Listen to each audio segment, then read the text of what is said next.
남편과 시어머니에게 쫓겨난 후 저는 돈도 가족도 갈 곳도 없이 길 위에서 길 잃은 사람처럼 서 있었습니다.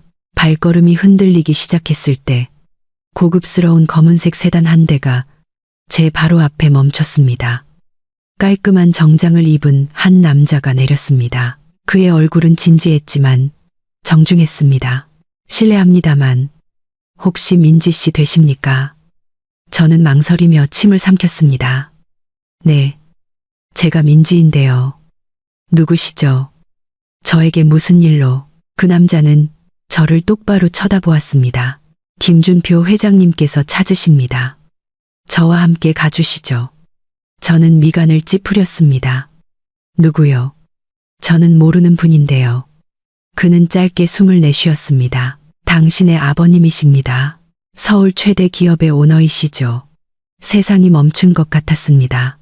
내 아버지라니 그럴 리가 없어. 돌아가신 어머니는 항상 말씀하셨습니다. 내 아버지는 네가 어릴 때 돌아가셨단다. 그리고 제 인생 처음으로 현실은 그 어떤 악몽보다 더 충격적으로 다가왔습니다.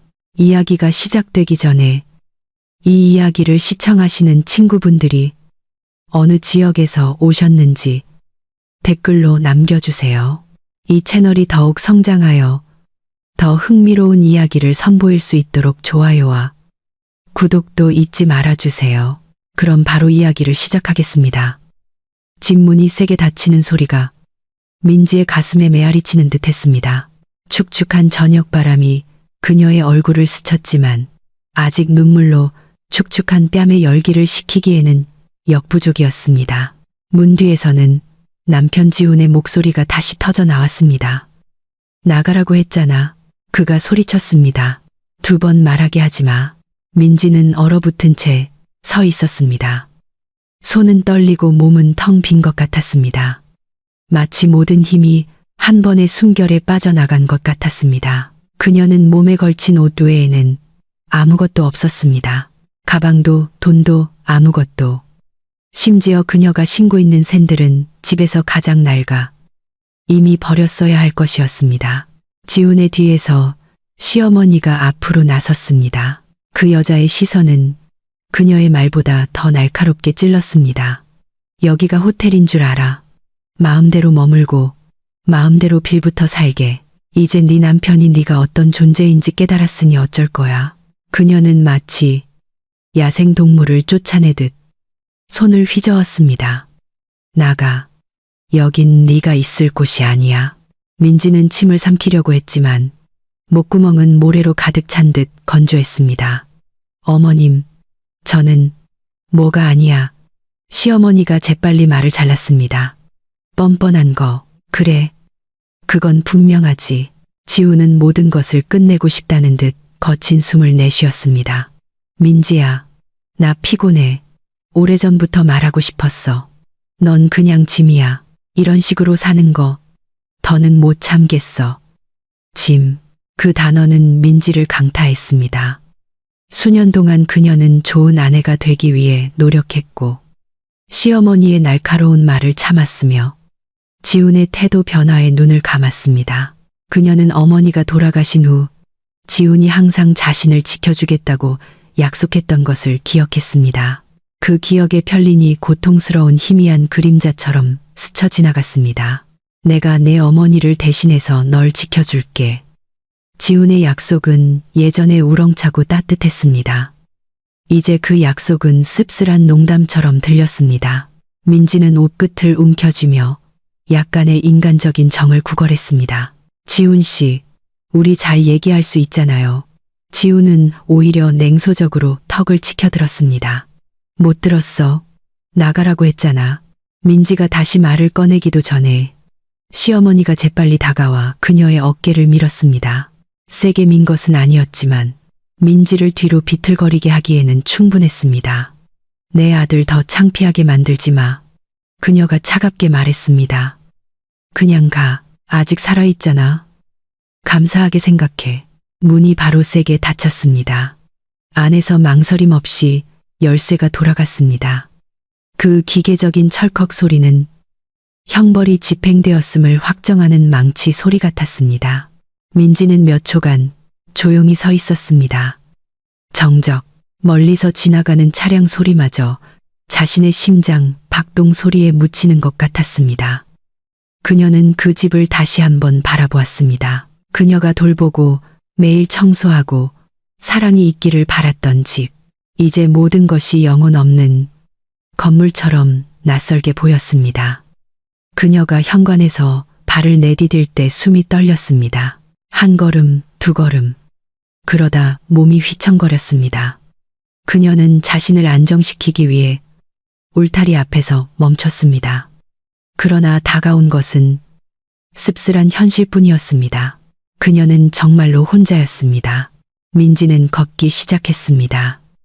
평소 장을 보러 다니던 집 앞 작은 길은 이제 끝없는 터널처럼 느껴졌습니다.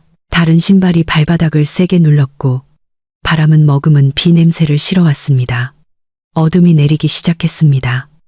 이웃집 불빛이 하나둘 켜졌습니다. 다른 집 울타리 너머에서 들려오는 가족의 웃음소리가 그녀의 감정을 깊숙이 찔렀습니다. 그녀는 몸에 팔을 감싸 추위와 공허함을 견뎠습니다. 어쩌다 이렇게 됐을까? 그녀의 목소리는 거의 들리지 않았고 흐느끼는 속삭임에 더 가까웠습니다. 그녀는 눈물을 참으려 고개를 숙였습니다. 내가 뭘 잘못했지? 그녀는 그날 지훈을 폭발하게 만든 것을 기억해내려 애썼지만 모든 것이 흐릿하게 느껴졌습니다. 분명한 것은 지훈의 태도가 오래전부터 변했다는 것이었습니다. 텅 빈 시선, 점점 늦어지는 귀가, 그리고 말할 때마다 차가워지는 태도. 하지만 민지는 아무런 설명도 기회도 없이 그렇게 쫓겨날 줄은 전혀 예상하지 못했습니다. 그녀는 모퉁이에서 멈췄습니다. 길이 더 한적해 보였습니다. 가로등 하나가 꺼져 긴 그림자를 남겼고 그곳은 더욱 낯설게 느껴졌습니다. 배가 뒤틀렸습니다. 배고픔 때문만이 아니라 두려움 때문이었습니다. 어디로 가야 하지? 그녀가 나지막이 중얼거렸습니다. 대답은 없었습니다. 민지는 걸음을 계속했습니다. 한 걸음 한 걸음이 몸에 짐을 더하는 것 같았습니다. 추위가 스며들기 시작했습니다. 그녀는 가슴에 모이는 고통을 참으려 자신을 더 꽉 껴안았습니다. 첫 빗방울이 그녀의 뺨에 떨어졌습니다. 그것이 눈물인지 비인지 그녀는 확신할 수 없었습니다. 두 번째 방울이 뒤따랐습니다. 그리고 세 번째, 마침내 비가 내려 그녀의 모든 슬픔과 뒤섞였습니다. 민지는 다시 멈춰 인도 한가운데에 섰습니다. 빗물이 머리카락과 옷을 적셔 그녀를 떨게 했습니다. 그러나 그녀는 움직이지 않았습니다. 그 순간 그녀는 정말로 아무도 없는 사람처럼 느껴졌습니다. 다시 돌아가야 할까? 아니야. 그들은 나를 원하지 않아. 그 집은 더 이상 내 집이 아니야. 점점 거세지는 비와 함께 민지는 마침내 다시 발걸음을 옮겼습니다. 어디로 향하는지는 몰랐지만 그녀는 인생의 한 막이 자신을 거부하는 굳게 닫힌 문으로 끝났다는 것을 알았습니다. 그리고 이제 그녀는 자신이 이해하지도 못하는 방향으로 혼자 걸어가야 했습니다. 그러나 그녀의 발걸음은 느리지만 계속 움직였습니다. 있었다. 그 순간 자신이 얼마나 망가졌든 멈추면 안 된다는 것을 알았기 때문입니다. 그날 밤은 안 돼. 그리고 그녀는 깨닫지 못했지만 이 발걸음이 그녀를 상상도 못했던 삶으로 이끌게 될 것이었습니다. 밤바람이 민지의 피부에 차가운 칼날처럼 닿았습니다. 그녀의 발걸음은 무겁고 혼란스러웠으며 방향이 없었습니다. 지나가는 차량의 배기가스가 코를 찔렀지만 그녀는 계속 걸었습니다. 마치 멈추면 온 세상이 무너져 내릴 것 같았습니다. 아까 집문이 등 뒤에서 요란한 소리를 내며 다치기 전에 그녀는 겨우 짧은 숨을 쉴 수 있었을 뿐입니다.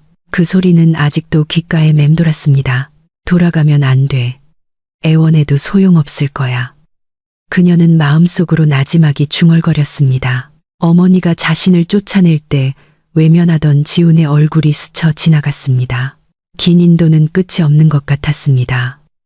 가로등은 흔들리는 그녀의 그림자를 비췄고 마치 모든 지지대를 잃은 사람 같았습니다.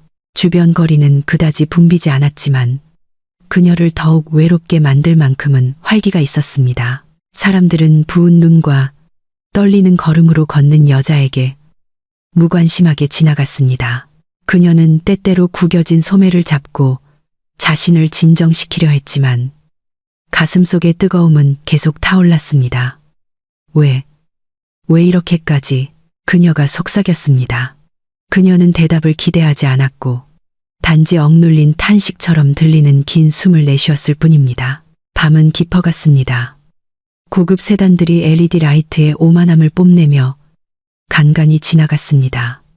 민지는 작은 육교를 내려와 어둑어둑한 큰 길가를 따라 걸었습니다. 버스 정류장이나 벤치, 아니면 적어도 앉을 곳이라도 찾기를 바라면서. 하지만 그녀의 발은 통제되지 않은 채 계속 움직였고 자신을 인간으로 여기지 않는 집에서 최대한 멀어지려는 본능적인 충동을 따랐습니다. 그녀가 일부 문을 닫은 상가 지역을 지날 때 뒤에서 엔진 소리가 느려졌습니다. 밝은 흰색 불빛이 그녀 앞에 땅을 비추며 그녀의 몸 그림자를 길게 늘어뜨렸습니다. 민지는 혼란스럽고 경계하며 멈춰 섰습니다. 반짝이는 차체의 검은색 고급 세단이 그녀의 바로 왼쪽에 멈췄습니다. 뒷문이 천천히 열렸습니다. 깔끔한 정장을 입은 한 남자가 운전석에서 내려 똑바로 섰습니다. 그의 눈빛은 날카로웠지만 위협적이지는 않았습니다. 그는 30대 중반쯤으로 보였고 깔끔하게 빗어 넘긴 검은 머리를 하고 있었습니다. 그의 존재는 지저분한 밤의 환경과 너무나 대조적이었습니다. 실례합니다. 그의 목소리는 부드러우면서도 분명하게 들렸습니다. 혹시 민지 씨 되십니까? 민지는 얼어붙었습니다. 그 목소리는 너무나 격식 있고 너무나 확신에 차 있었습니다. 마치 그 남자가 정말로 찾고 있는 사람이 누구인지 아는 것 같았습니다. 그녀는 침을 삼켰습니다. 네. 그녀가 조심스럽게 대답했습니다. 제가 민지인데요. 누구신데 저를 찾으시죠? 그 남자는 반걸음 물러서 공간을 만들어준 뒤 정중함의 표시로 고개를 살짝 숙였습니다. 제 이름은 박민준입니다. 당신을 모시러 왔습니다. 저를요? 민지가 미간을 찌푸렸습니다. 무슨 일로요? 저는 당신이 누군지도 모르는데요. 박민준은 기분 나빠하지 않았습니다. 그는 조용히 숨을 내쉬고는 단호한 억양으로 대답했습니다. 마치 그가 하는 말은 반박할 수 없다는 듯이. 김준표 회장님께서 당신을 만나고 싶어 하십니다. 그분께서 지금 바로 당신을 모셔오라고 하셨습니다. 민지는 얼어붙었습니다. 그 이름은 그녀에게 아무런 의미도 주지 않았습니다.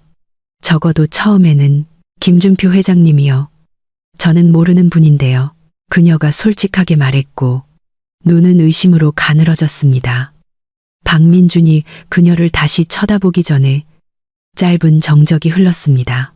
이번에는 더 깊이, 마치 그가 전할 말이 한 사람의 인생 기반을 흔들 것이라는 것을 아는 듯 했습니다. 그분은 당신의 아버님이십니다. 민지의 세상이 멈췄습니다. 네. 그녀의 목소리가 갈라졌습니다.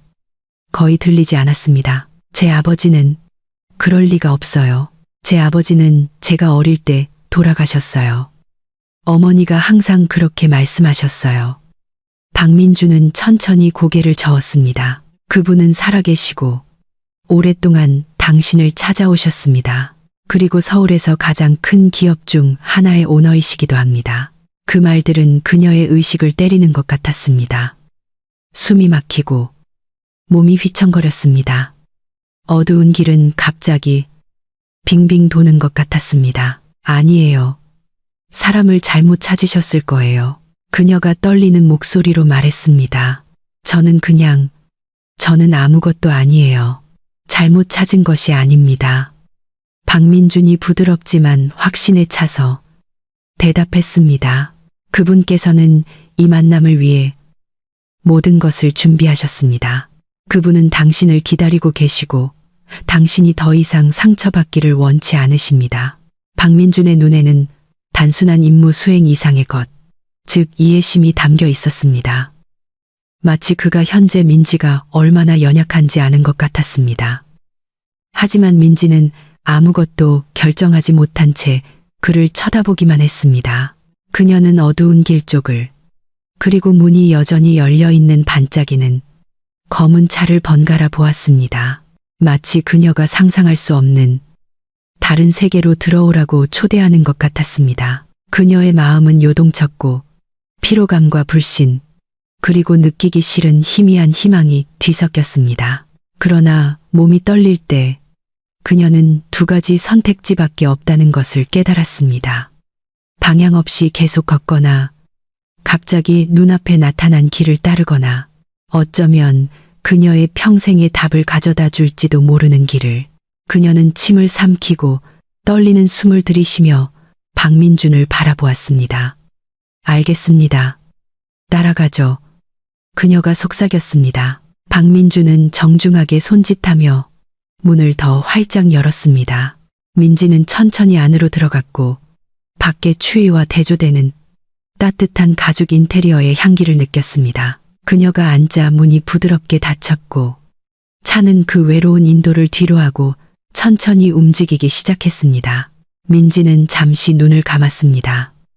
그녀의 인생이 전혀 예상치 못한 방향으로 막 전환되었다는 것을 알지 못한 채 그 차의 내부는 민지에게 호화롭지만 낯설게 느껴졌다. 도시의 불빛이 차창을 통해 스쳐 지나가며 그녀의 얼굴에 춤추는 빗줄기를 그렸다. 그녀는 아직도 손끝에 남은 떨림을 느꼈다. 길 위에서 박비서가 그녀의 이름을 부르고 믿기 어려운 말을 했던 짧은 만남의 여운이었다. 그럼에도 불구하고 지금 그녀는 밤의 쌀쌀한 공기와는 대조적인 차의 따스함에 감싸여 뒷좌석에 앉아 있었다. 박비서는 안정된 속도로 운전했다. 백미러를 통해 그는 민지를 흘끗 보며 그녀의 상태가 괜찮은지 확인했다. 편안하십니까? 사모님, 그가 조심스럽게 물었다. 민지는 천천히 고개를 돌렸다. 제대로 다 설명해 주세요. 그녀가 간청하듯 나지막이 말했다. 도대체 무슨 일이죠? 왜 김 회장님이 제 아버지라고 하시는 거죠? 어머니는 항상 아버지가 돌아가셨다고 하셨는데. 박비서는 대답하기 전에 길게 숨을 들이쉬었다. 이것이 당신에게 매우 힘들 것이라는 점을 이해합니다. 하지만 제가 말씀드린 모든 것은 사실입니다. 그분은 분명히 당신의 친아버지이십니다. 민지는 재빨리 고개를 저었다. 그럴 리 없어요. 어머니가 평생 거짓말을 하셨을 리가 없어요. 아무도 거짓말을 하고 싶어 하지 않습니다. 박비서가 부드럽게 대답했다. 단지 때때로 상황이 사람에게 진실을 감추도록 강요할 뿐입니다. 그분은 수년 전부터 당신을 찾아오셨습니다. 민지는 고개를 숙이고 초조하게 옷끝을 만지작거렸다. 만약 그게 사실이라면 왜 이제 와서요? 왜 저는 전혀 몰랐을까요? 왜 이 모든 끔찍한 일이 저에게 닥친 오늘에서야 이 얘기를 들어야 하죠? 그녀의 목소리에는 씁쓸함이 묻어났고 박비서는 무심코 차의 속도를 늦췄다. 오늘에서야 그분께서 당신을 확실히 찾으셨기 때문입니다. 그가 진지한 어조로 말했다. 그동안 그분께서 얻으신 정보는 항상 불완전했습니다. 하지만 얼마 전 마침내 모든 것을 연결해주는 문서가 발견되었습니다. 당신 어머니의 이름, 예전 주소, 그리고 당신까지요. 민지는 혼란을 풀려는 듯 몸을 약간 일으켰다. 왜 어머니는 아버지가 돌아가셨다고 하셨을까요? 옛날부터 이야기는 그랬어요. 아버지가 아파서 제가 아기였을 때 돌아가셨다고 하셨어요. 그녀의 목소리는 슬픔 때문이 아니라 불확실성으로 인한 분노와 찢어지는 마음 때문에 떨렸다. 박비서는 백미러를 통해 그녀를 바라보았다. 돌아가신 어머님의 이유를 제가 완전히 설명할 수는 없습니다. 하지만 제가 아는 바로는 두 분의 이별은 복잡한 상황에서 일어났습니다. 어떻게 복잡했는데요? 민지가 다그쳤다. 저는 알 권리가 있어요. 박 비서는 잠시 생각에 잠긴 듯 민지를 이미 받은 상처 이상으로 다치게 하지 않을 단어를 골랐다. 확실한 것은 두 분은 당신 때문에 헤어진 것이 아니며 그분께서 당신의 삶의 일부가 되기를 원치 않으셨던 것도 아니라는 점입니다. 오히려 정반대입니다. 그분은 당신을 키울 기회를 잃은 것을 후회하고 계십니다. 민지는 침묵했다. 그 말들이 들어왔지만 바로 받아들일 수는 없었다. 그녀가 어릴 때부터 믿어온 현실과 박 비서가 가져온 새로운 현실 사이에는 큰 간격이 있었다. 박 비서님. 민지가 마침내 다시 입을 열었고 그녀의 목소리는 약해졌다. 이 모든 것이 사실이라는 증거는요? 저는 그냥 믿을 수가 없어요. 모든 것이 너무 갑작스러워요. 박 비서는 고개를 끄덕였다. 마치 그 대답을 이미 준비해 둔 것 같았다. 그는 좌석 옆에 작은 수납함을 열고 얇은 서류철을 꺼냈다. 그렇게 물어보실 줄 알았습니다. 민지는 숨을 죽이고 그 서류철을 바라보았다. 박 비서는 그것을 뒤로 건넸다. 보시죠. 민지는 천천히 서류철을 열었다. 안에는 아기를 안고 있는 젊은 남자의 낡은 사진이 있었다. 그 아기는 그녀의 어린 시절 사진과 매우 닮았다. 눈 모양과 뺨까지 거의 똑같았다. 사진 뒤에는 손글씨로 민지에게 아빠는 항상 너를 사랑한단다 라고 쓰여 있었다. 민지의 목소리가 메었다. 이건 제 사진이에요. 박 비서는 한 번 고개를 끄덕였다. 확신에 가득 차서 김 회장님께서 수십 년간 보관해 오셨습니다. 그분 말씀으로는 그 사진이 당신을 계속 찾게 만든 유일한 것이었다고 합니다. 민지는 약간 떨리는 손으로 그 사진을 만졌다. 그녀가 이전에 그 남자의 얼굴을 본 적이 있는지 기억해내려 애썼다. 기억은 떠오르지 않았고 단지 희미한 따뜻함만이 느껴졌지만 그것이 현실인지 희망인지는 알 수 없었다. 왜 이제서야 저를 만나러 오신 거죠? 그녀가 다시 물었다. 이번에는 더 차분했지만 상처로 가득했다. 이제야 그분께서 준비가 되셨기 때문입니다. 박 비서가 대답했다. 그분은 적절한 때를 기다리셨고 당신의 상태가 안전한지 확인하고 싶어 하셨습니다. 그분께서 들으셨을 때 박 비서는 잠시 멈췄다. 당신이 남편 집에서 불미스러운 일을 겪었다는 사실을 언급하기가 두려웠다. 그분은 더 이상 미룰 수 없다고 하셨습니다. 민지는 눈을 감았다. 수치심, 분노, 그리고 안도감이 서로 충돌하는 것을 느꼈다. 그럼 제가 쫓겨난 걸 알고 계셨군요. 박 비서는 솔직하게 대답했다. 당신이 상처받았다는 것을 알고 계셨습니다. 그것만으로도 그분께서 행동하시기에 충분했습니다. 그들 사이에 침묵이 흘렀다. 자동차 엔진이 조용히 윙윙거리며 민지의 내적 갈등을 방해하고 싶지 않은 배경음악처럼 들렸다. 그녀가 눈을 떴을 때 그녀의 시선은 여전히 많은 질문으로 가득했지만 더 맑아졌다. 그분께서 정말로 저를 만나고 싶어 하시나요? 민지가 나지막이 물었다. 그분은 밤새도록 당신을 기다리셨습니다. 박 비서가 망설임 없이 대답했다. 그리고 당신이 안전하게 도착하는 것을 확인하고 싶어 하십니다. 민지는 길게 숨을 들이쉬었다. 창밖을 바라보며 이제는 다르게 느껴지는 도시의 불빛을 보았다. 마치 어두웠던 세상이 갑자기 희망이 들어올 작은 틈을 내어준 것 같았다. 그녀는 준비가 되었는지 알 수 없었다. 그녀는 무엇을 만나게 될지 알 수 없었다. 하지만 한 가지는 알았다. 그녀는 더 이상 길 위에서 혼자가 아니었고 그녀의 삶에 대한 진실이 저 앞에서 그녀를 기다리고 있다는 것을. 차는 도심의 번잡함에서 점점 멀어져 끝없는 선처럼 늘어선 노란 가로등 불빛으로 가득한 더 조용한 길로 들어섰다. 민지는 의자에 기대어 박 비서가 건네준 사진을 들고 있었다. 사진 속 남자의 얼굴은 여전히 그녀의 가슴을 답답하게 했다. 그녀는 자신이 죽었다고 생각했던 아버지가 살아있고 자신을 기다리고 있다는 현실에 여전히 충격받았다.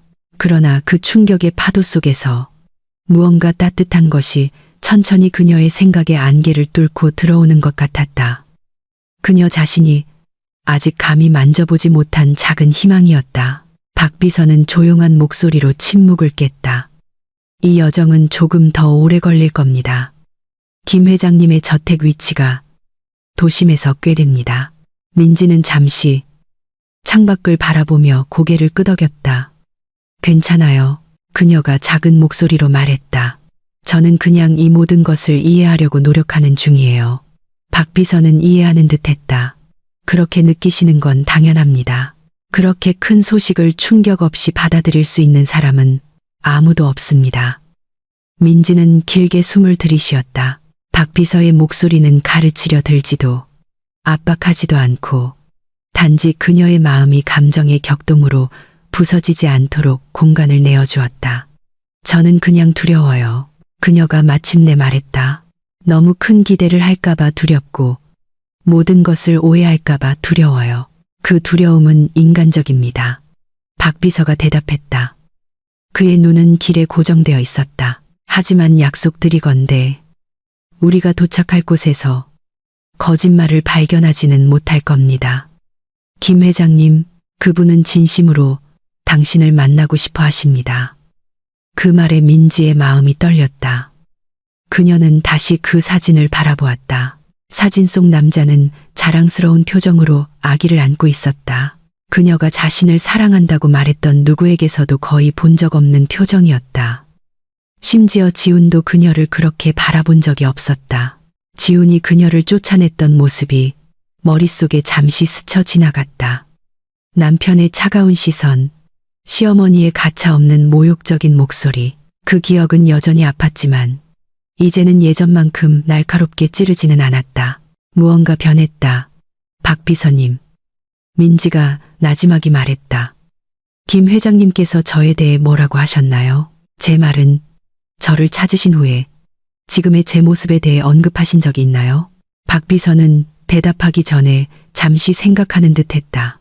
그분께서 하신 말씀 중 제가 똑똑히 기억하는 한 가지가 있습니다. 내 딸이 더 이상 혼자가 아니라는 것만 확인하고 싶다.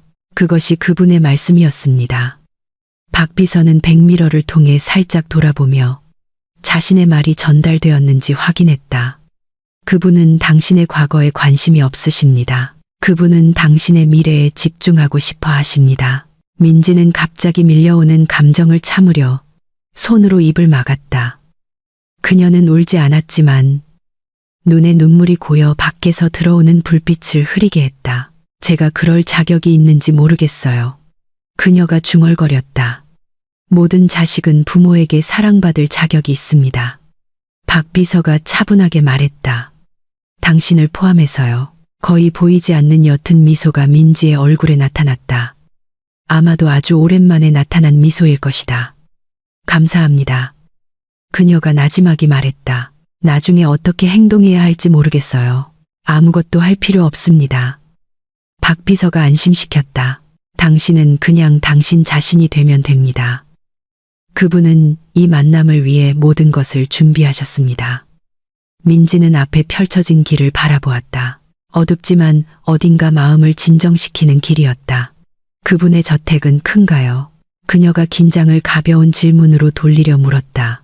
꽤 큽니다. 박 비서가 옅은 미소를 지으며 대답했다. 하지만 압박감을 느끼실 필요는 없습니다. 그곳은 단순한 집이 아니라 그분에게는 추억이 가득한 곳이기도 합니다. 민지는 다시 그 아기 사진을 바라보았다.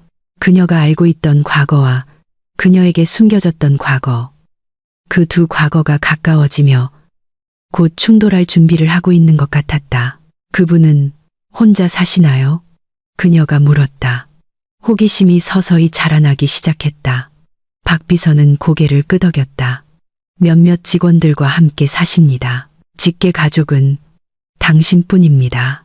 민지는 자신이 잘못 듣지 않았는지 확인하려는 듯 박 비서를 재빨리 쳐다보았다. 저뿐이라고요? 네. 박비서는 조금의 망설임도 없이 대답했다. 당신이 유일합니다. 그 말은 오늘의 모든 사건보다 민지를 더 깊이 강타했다. 유일하다니. 그녀는 돌아가신 어머니 외에는 아무도 없다는 믿음 속에서 자랐다. 그리고 이제 그 문장이 그녀 삶의 기반을 흔들었다. 비극으로서가 아니라 열린 새로운 문으로서. 몇 분 후 차는 커다란 대문을 통과했다. 그 너머에는 정원등이 길게 늘어서 그들을 고전적인 감각이 더해진 현대적인 스타일의 큰 집으로 안내하는 긴 길이 보였다.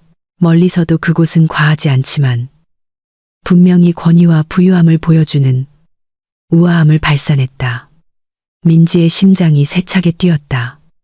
박비서는 백미러를 통해 그녀를 흘끗 보았다. 거의 다 왔습니다. 민지는 작게 고개를 끄덕이며 무릎 위에 사진을 꽉 쥐었다.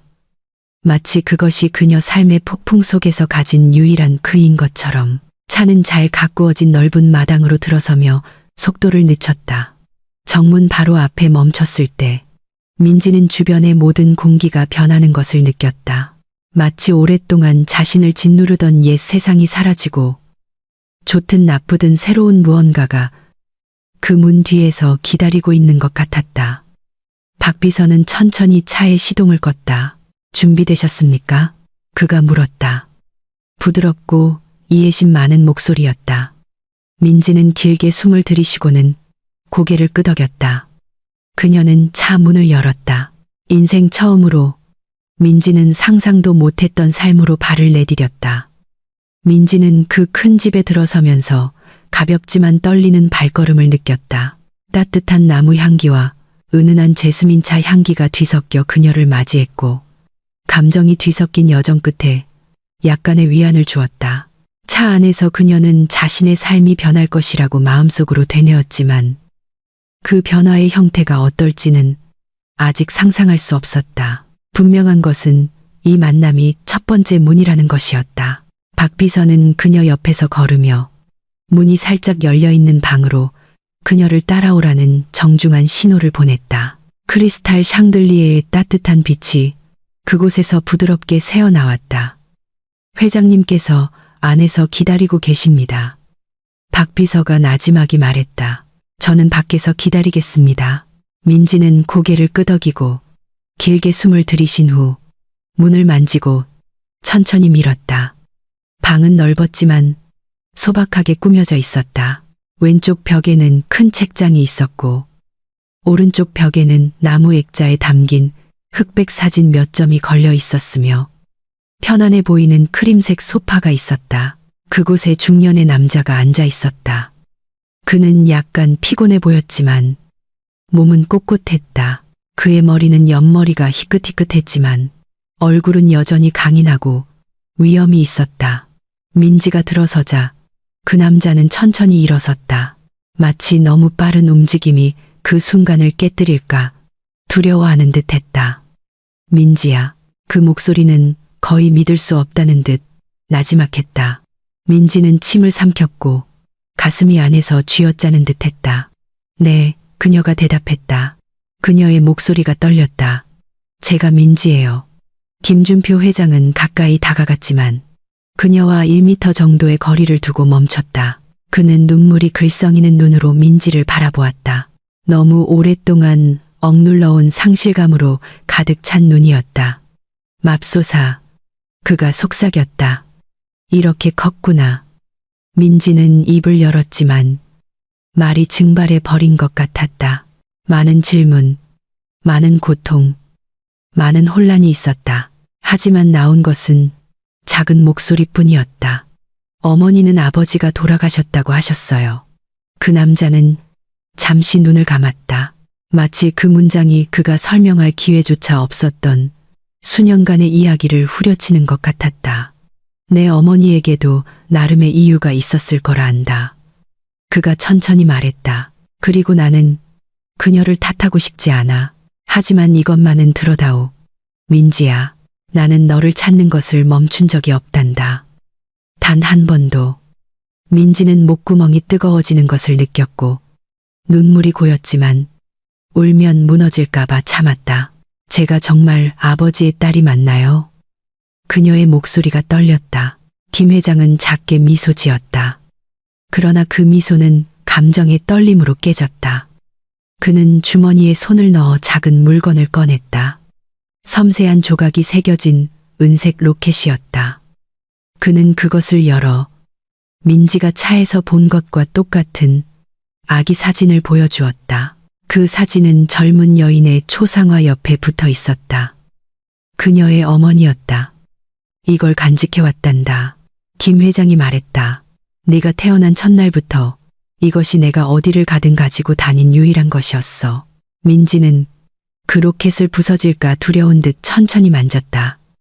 이건 제 거예요? 네가 받아들인다면. 김 회장이 부드럽게 대답했다. 내 어머니가 모든 것이 헤어지기 전에 나에게 준 것이란다.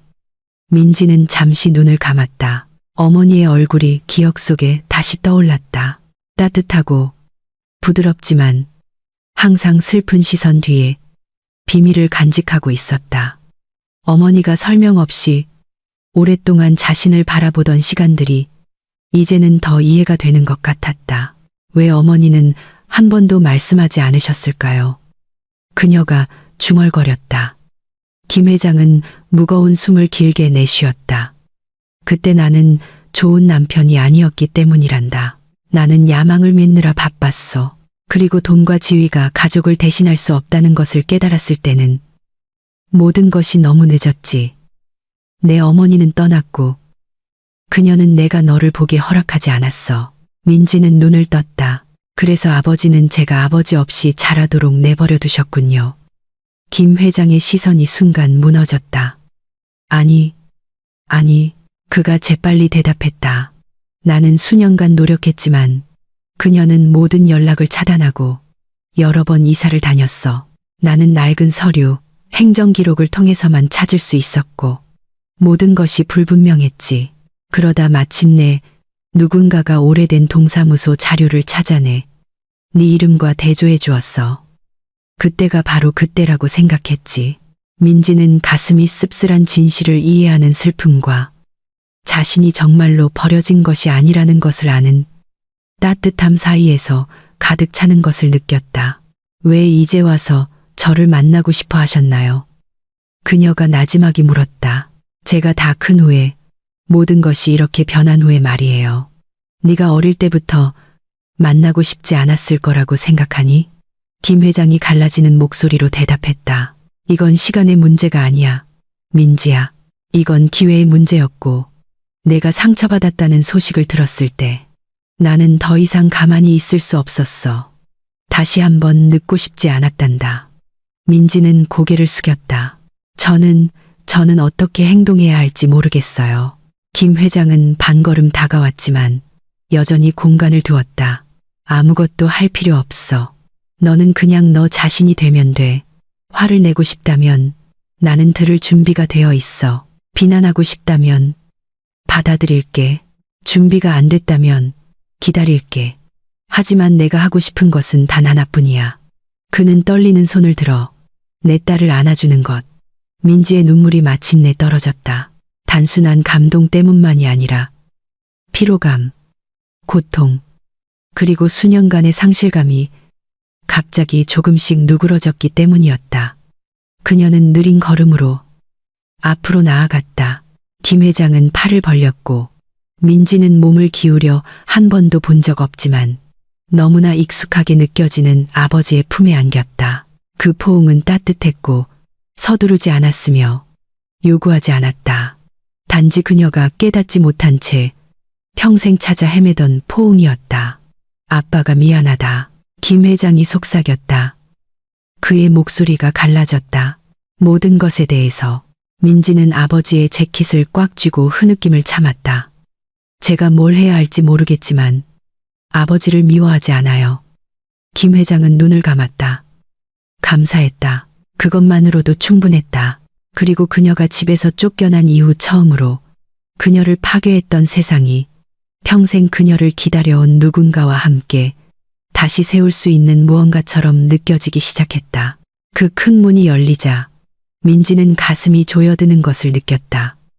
유리문 너머로 그녀가 자란 세상과는 다른 세상의 작은 조각처럼 꾸며진 넓은 정원이 보였다. 내 친아버지는 이 정도로 영향력이 크셨구나. 한 문장이 그녀의 머릿속을 잠시 맴돌았다. 그 후 그녀는 너무나 강렬한 이질감에 빠질까 두려워 그 생각을 재빨리 떨쳐냈다. 박비서는 그녀보다 한 걸음 앞에서 조용히 긴장된 얼굴로 걸었다. 그러나 그는 민지가 덩달아 당황하지 않도록 평정을 유지하려 애썼다. 두 명의 직원이 정문을 열고 정중하게 고개를 숙였다. 들어오십시오. 그들 중 한 명이 말했다. 민지는 작게 고개를 끄덕이며 망설이며 안으로 들어섰다. 너무나 반짝이는 대리석 바닥이 그녀의 모습을 선명하게 비췄다. 그녀는 잠시 침을 삼켰다. 마치 자신에게 허락되지 않은 곳에 우연히 들어온 사람처럼 느껴졌다. 불편하시면 말씀하세요. 박비서가 돌아보며 나지막이 말했다. 불편한 게 아니라 민지가 작은 목소리로 대답했다. 그냥 너무 커서요. 이런 집은 안에서 본 적이 없어요. 박비서는 짧게 숨을 내쉬었다. 시간이 걸릴 겁니다. 누구든 갑자기 이런 세상에 들어오면 놀랄 수밖에 없죠. 한 직원이 다가왔다. 그의 손은 정중하게 모아져 있었다.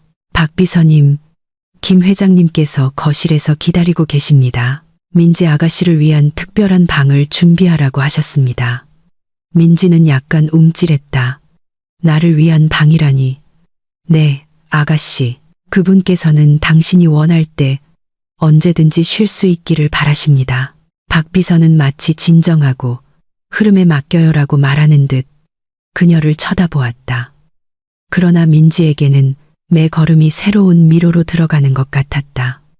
웅장한 집, 너무나 정중한 직원들, 그리고 이 모든 것이 갑자기 자신의 것이 되었다는 사실. 그들은 긴 복도를 따라 걸었다. 벽에는 커다란 그림들이 걸려 있었다. 모든 것이 비싸 보였다. 그러나 민지를 가장 불안하게 만든 것은 그 화려함이 아니라 직원들이 호기심 가득한 눈으로 그녀를 쳐다보는 방식이었다. 마치 그녀의 얼굴을 알아보고 가족 내에서 그녀의 새로운 위치를 추측하려는 듯했다. 저 사람들, 내가 누군지 알까? 민지가 속삭였다. 회장님께서 지시하셨습니다. 박비서가 나지막이 대답했다. 자세한 내용은 모르지만 당신이 매우 중요한 손님이라고 들었습니다. 아, 민지는 고개를 숙였다. 중요한 사람이 된다는 것이 이상하게 느껴졌다. 지금까지 그녀는 보이지 않는 존재에 익숙했었다. 거실에 도착하자 그 직원은 잠시 앉아 있으라고 했다. 회장님께서 곧 오실 겁니다. 그가 가기 전에 말했다. 민지는 차가운 손을 비볐다. 방은 넓었지만 따뜻했다. 두꺼운 소파, 부드러운 카펫, 그리고 디퓨저에서 풍기는 은은한 시나몬 향. 그녀는 숨을 참으며 모든 것을 둘러보았다. 이 세상은 너무나 정돈되어 있고 너무나 비싸며 그녀가 온 곳과는 너무나 멀었다. 발소리가 가까워졌다. 그러나 김 회장 대신 다른 직원이 다가와 정중하게 말했다. 아가씨, 회장님께서 먼저 방을 보여드리라고 하셨습니다. 필요하시다면 짐을 두시거나 쉬실 수 있도록요. 민지는 망설이며 박 비서를 쳐다보았다. 같이 가줄래요? 그녀가 불쑥 말했다. 물론입니다. 박 비서가 일어서며 대답했다. 그들은 직원을 따라 2층으로 올라갔다. 그곳에는 섬세한 조각이 새겨진 짙은 생나무 문이 열려 있었다. 이 방이 회장님께서 고르신 방입니다. 그 직원이 말했다. 안으로 들어서자 민지는 얼어붙었다. 그 방은 그녀가 살았던 어떤 월세방보다도 컸다. 구석에는 책상과 책장, 그리고 새하얀 시트가 깔린 침대가 있었다. 작은 발코니는 뒤뜰 정원을 향해 있었다. 필요한 것이 있으시면 이 버튼을 누르시면 됩니다. 그 직원이 벽에 작은 패널을 가리켰다. 저희가 바로 오겠습니다. 민지는 뭐라고 대답해야 할지 몰라 고개만 끄덕였다. 그 직원이 떠난 후 민지는 침대 가장자리에 앉아 그 천을 만져보았다. 박 비서님, 이거 이해가 안 돼요. 그녀가 속삭였다. 왜 이 모든 것이 저를 위해 준비된 거죠? 아버지가 살아계시다는 걸 안지 이제 겨우 하루인데. 박 비서는 주머니에 양손을 넣고 벽에 기대어 섰다. 김 회장님께서는 수년간 후회하셨습니다. 아마도 이것이 무언가를 만회하려는 그분의 방식일 겁니다. 하지만 이건 꿈 같아요. 너무 빨라요. 빠른 건 맞습니다. 박 비서가 대답했다. 하지만 당신이 바로 받아들여야 하는 건 아닙니다. 당신은 혼란스러워할 권리가 있습니다. 민지는 발코니를 바라보며 바람이 연못 근처 나무에서 나뭇잎 몇 개를 날리는 것을 보았다. 이 세상이 저를 삼킬까봐 두려워요. 모든 것이 너무나 달라요. 민지 씨, 박 비서가 부드럽게 말했다. 어쨌든 이제 이곳이 당신의 자리입니다. 하루아침에 변할 필요는 없습니다.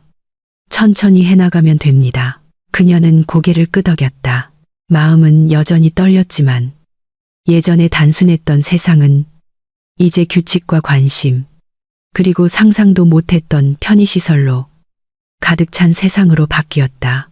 그러나 그 모든 혼란 속에서 한 가지 감정이 서서히 피어올랐다. 더 많이 알고 싶고, 이해하고 싶고, 여기서 무엇이 정말로 자신을 기다리고 있는지 보고 싶은 흥미. 민지는 길게 숨을 들이쉬었다. 아버지를 만나러 가요. 그녀가 마침내 말했다. 박 비서는 고개를 끄덕였고 그들은 방을 나와 거실로 향했다. 도착한 이후 처음으로 민지는 조금 더 강해진 것을 느꼈다. 마음은 여전히 파도처럼 일렁였지만 이 세상은 호화로울지언정 그녀는 그 안으로 들어가야만 했다. 한 걸음씩 차근차근. 민지는 방금 상속 서명 절차에 긴장된 분위기가 아직 남아있는 방에 다시 앉았다. 그 서류들에 대한 생각이 머릿속을 스쳐 지나갔지만 그녀는 그것을 마음 한구석에 두려고 노력했다. 더 시급한 일이 있었다. 바로 자기 자신이었다. 이 큰 집에 온 이후로 그녀는 전혀 다른 세계에 들어온 것 같았다. 그리고 처음으로 생존해야 하는 사람이 아니라 자리가 있는 사람으로서. 그러나 그 느낌이 바로 자신감을 주지는 않았다. 오히려 정반대였다.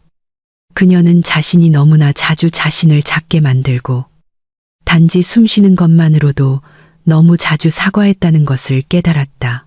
박 비서가 태블릿을 들고 조용히 들어왔다. 김 회장님께서 오늘부터 당신을 돕도록 저에게 지시하셨습니다. 그분께서는 당신이 회사 환경에 들어가기 전에 기본 토대를 이해하기를 원하십니다. 민지가 고개를 돌렸다. 회사 환경이라니 저도 관여하게 되나요? 바로 그렇지는 않습니다. 박 비서가 차분하게 대답했다. 하지만 당신은 가족의 일원입니다. 정신적으로나 소통 방식 면에서 준비가 되어 있어야 합니다. 민지는 침묵했다. 물러서고 싶은 마음도 있었지만 항상 혼란스러워 보이는 사람으로 계속 남고 싶지 않은 욕구도 있었다. 알겠어요. 배우고 싶어요. 박 비서는 그녀 맞은편에 앉았다. 그 전에 먼저 이것을 이해해 주셨으면 합니다. 당신은 여기에 오기 전에 힘든 일을 겪었습니다. 자신을 보는 방식을 바꿔야 합니다. 민지는 고개를 숙였다. 알아요. 단지 제 자신이 낯설게 느껴져요. 그건 과정입니다. 박 비서가 말했다. 그리고 우리는 가장 기본적인 것부터 시작할 겁니다. 당신의 말하는 방식과 자신을 자리매김하는 방식이요. 그는 그녀에게 태블릿을 건넸다. 화면에는 아까 변호사와 나눈 민지의 대화가 짧게 녹화되어 있었다. 그녀의 목소리는 망설이고 잦은 멈춤이 있었으며 때로는 필요 없이 사과를 구했다. 민지는 눈을 동그랗게 떴다. 이게 제 목소리라고요. 박 비서는 비웃지 않고 단지 설명했다. 당신은 필요 없을 때조차 너무 많은 허락을 구합니다. 그것은 소외당하는데 익숙한 사람의 습관입니다. 민지는 부인하고 싶었지만 박 비서가 옳다는 것을 알았다. 너무 오랫동안 지훈의 권위와 시어머니의 호통 아래 있다 보니 자신이 상처받은 쪽일 때조차 다른 사람을 먼저 생각하는 반사신경이 형성되었다. 박 비서는 계속했다. 이 문장을 반복해 보세요. 당신의 의견은 이해하지만 제 생각은 다릅니다. 단호하게 말해 보세요. 민지는 침을 삼켰다. 당신의 의견은 이해하지만 제 생각은 다릅니다. 목소리가 너무 작았다. 다시 한번 그녀는 고쳐 말했다. 당신의 의견은 이해하지만 제 생각은 다릅니다. 더 낫군요. 박 비서가 말했다. 당신의 의견에도 가치가 있다는 것을 믿기 시작해야 합니다.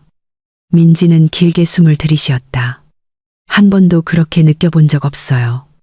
이제 그럴 때입니다. 박 비서는 자세 훈련으로 넘어갔다. 앉는 자세도 너무 움츠리지 마세요. 등을 펴고 어깨는 편안하게. 당신은 폐를 끼칠까 두려워하는 손님이 아닙니다. 민지는 앉은 자세를 고치려고 노력했다. 아직 맞지 않는 새 옷을 입은 것처럼 어색했지만 서서히 편안해졌다. 좋아요. 박 비서가 말했다. 이제 시뮬레이션 상황으로 넘어가죠. 무슨 시뮬레이션이요? 예를 들어 당신이 회장님의 결정을 확인하고 싶어하는 회사 부장을 만나야 한다고 가정해 봅시다. 어떻게 하시겠습니까?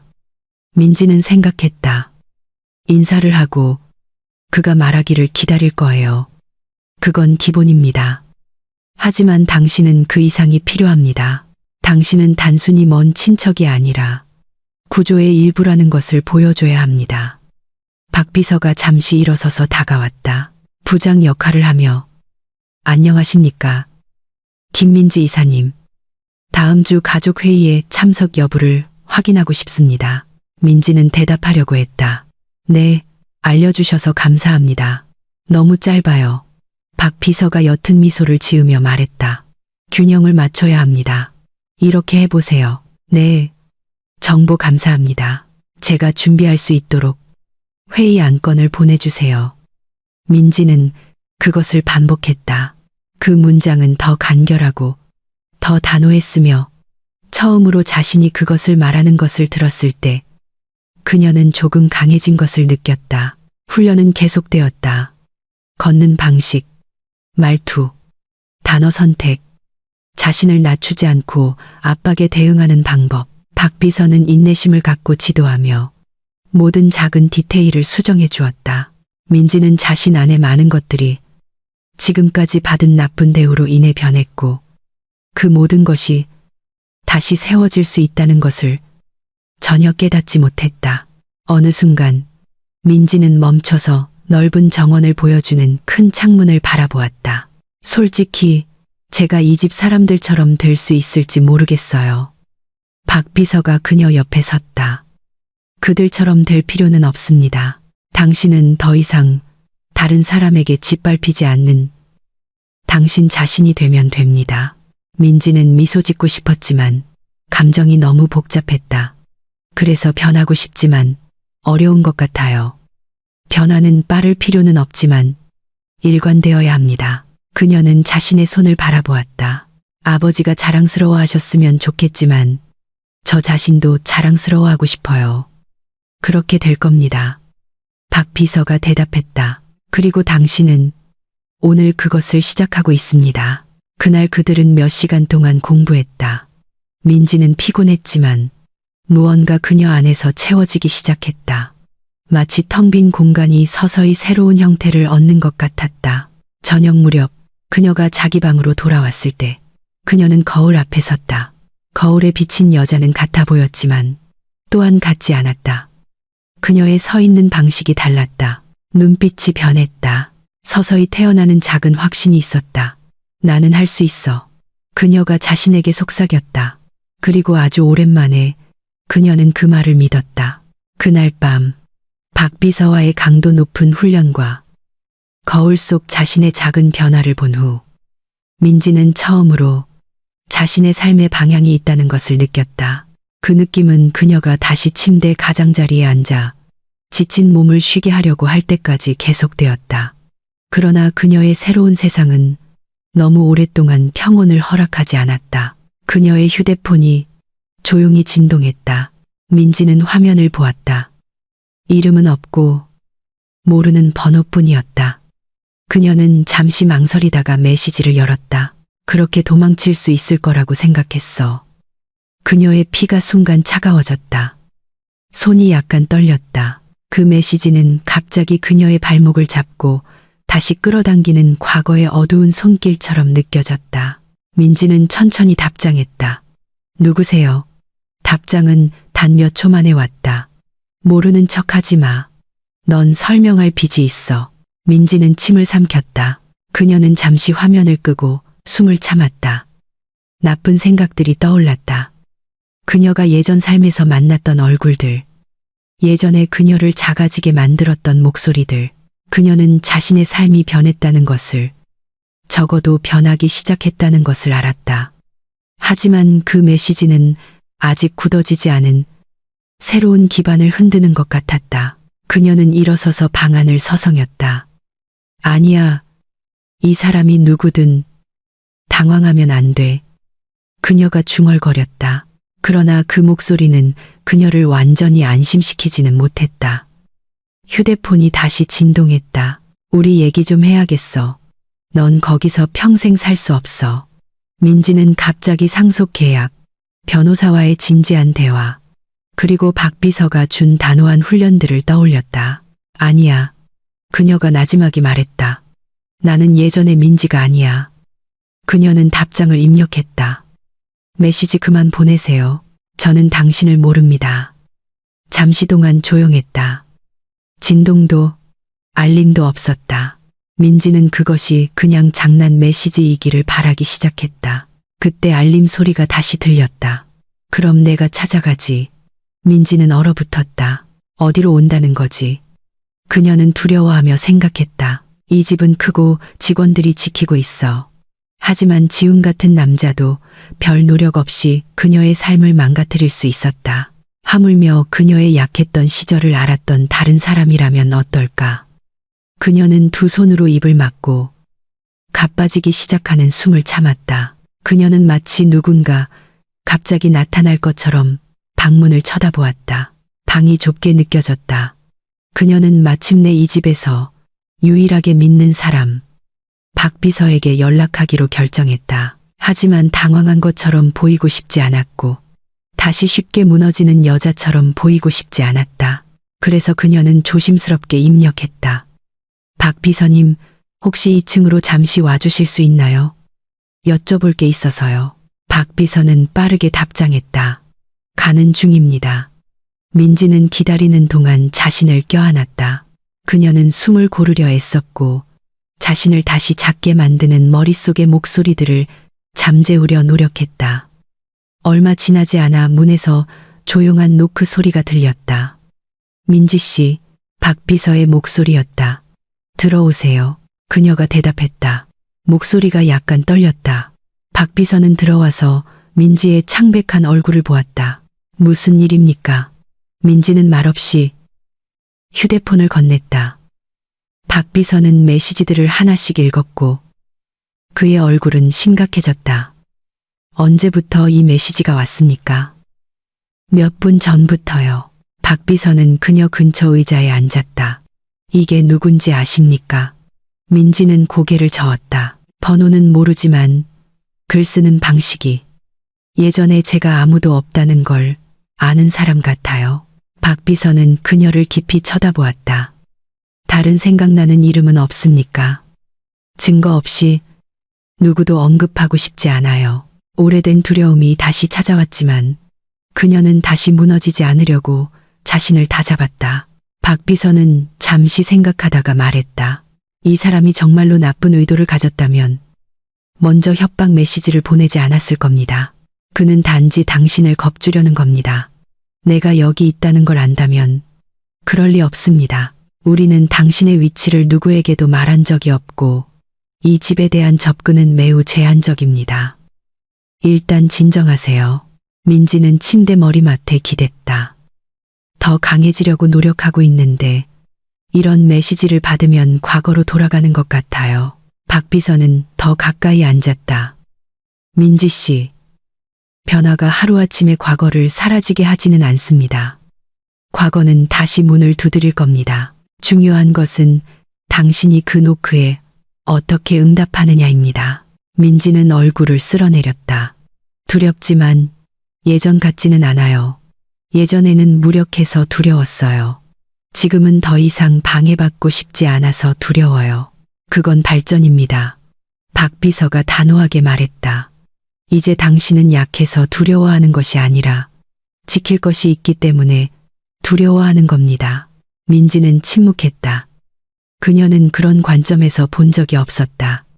박 비서는 덧붙였다. 오늘 밤부터 의심스러운 메시지에는 답장하지 마세요. 만약 또 보내면 바로 저에게 보여주세요. 같이 분석합시다. 그럼 저 혼자가 아니군요. 더 이상은 아닙니다. 민지의 가슴에 작은 평온이 찾아왔다.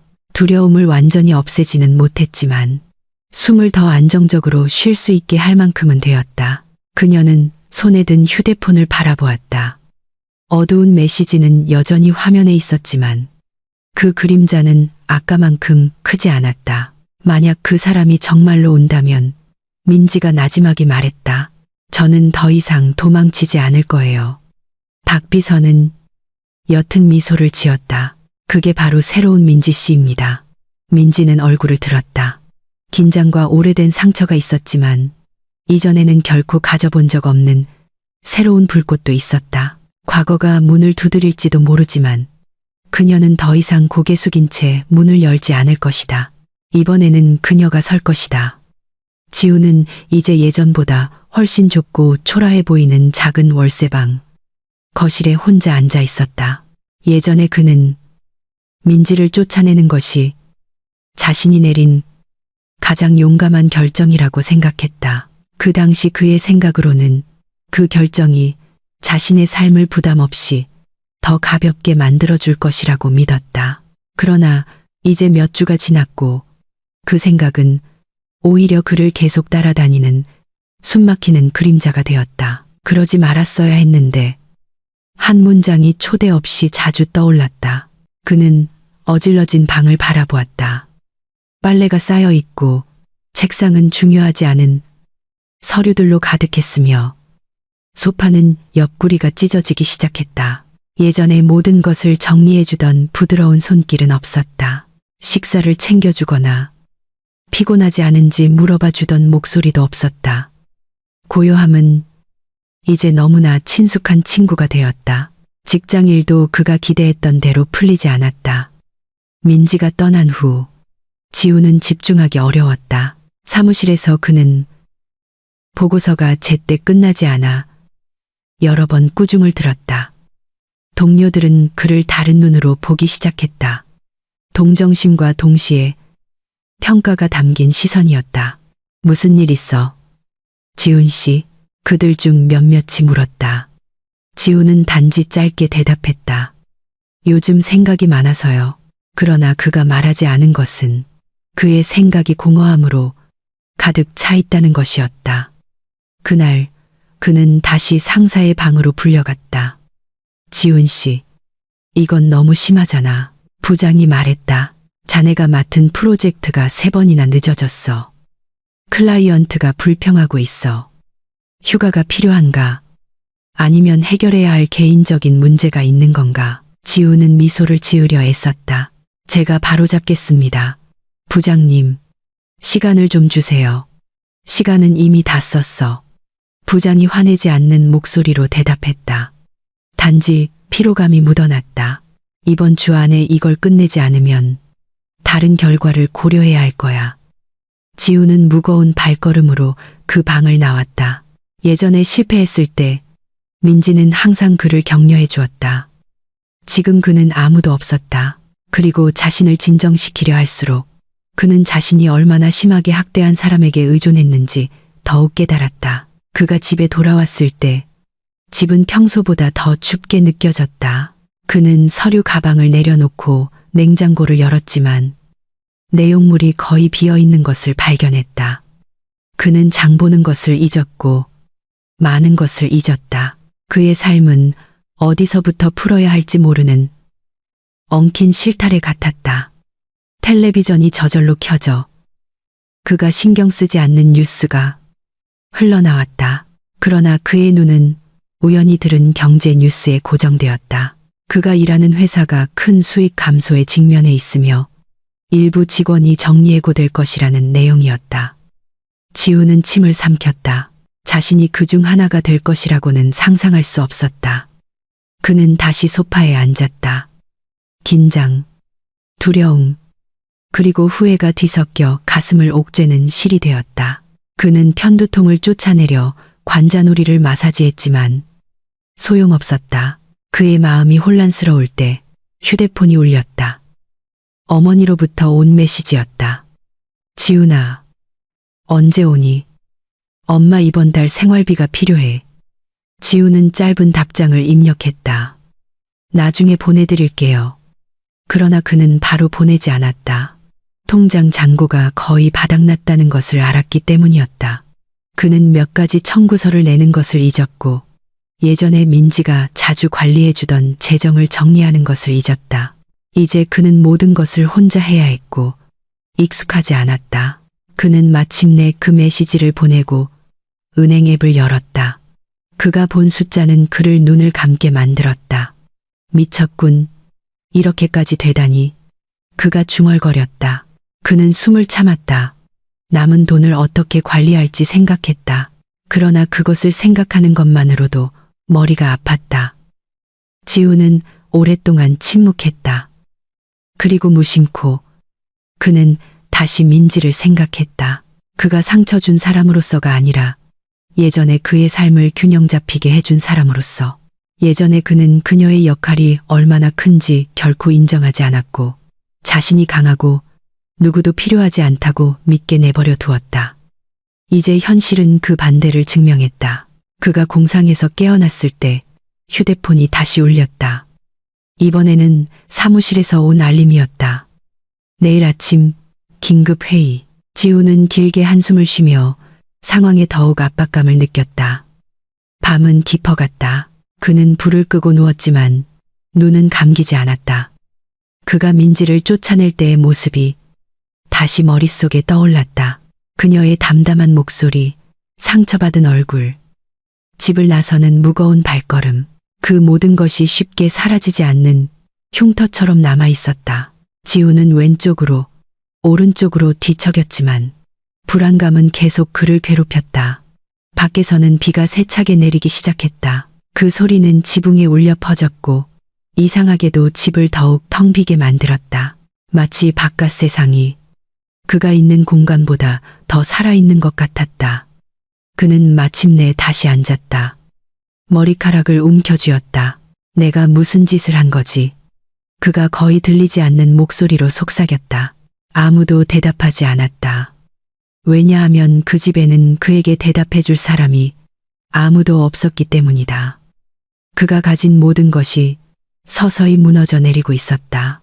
직업, 안정, 그리고 예전에 그가 과시했던 자신감, 그리고 민지가 떠난 이후 처음으로 지우는 단지 아내를 잃은 것이 아니라 자기 자신을 잃었다고 느꼈다.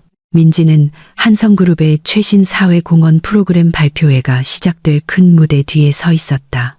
그녀는 천천히 숨을 들이쉬며 얼마 전에 자신과는 전혀 다른 안정된 심장 박동을 느꼈다. 나는 많이 성장했구나. 그녀는 자신의 생각을 과거로 되돌리지 않으면서 짧게 성찰했다. 그녀 앞에는 거대한 LED 스크린에 회사 로고가 표시되어 있었다. 다양한 언론 매체, 지역 관계자, 비즈니스 파트너들로 구성된 초대 손님들이 이미 행사장을 가득 메웠다. 무대 조명이 공기를 따뜻하게 했고 우아한 기악곡이 배경을 채웠다. 분위기는 매우 웅장하면서도 정돈되어 있었다.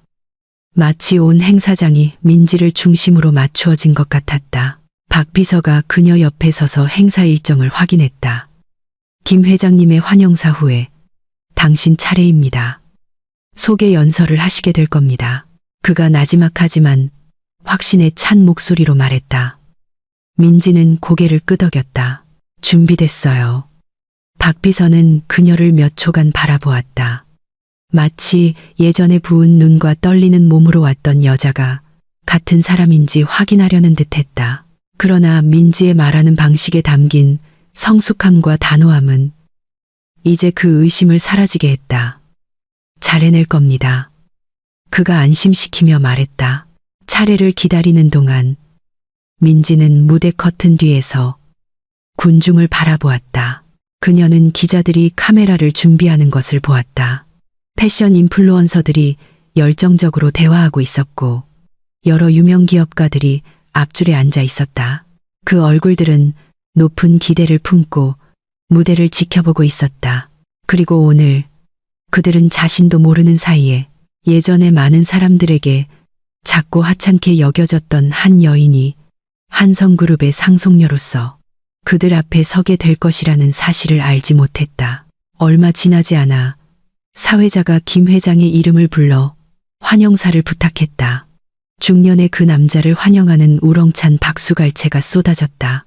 그가 무대에 오를 때 민지는 아버지가 확고한 목소리로 말하며 사회에 실질적인 영향을 미치려는 가족의 비전을 강조하는 것을 지켜보았다.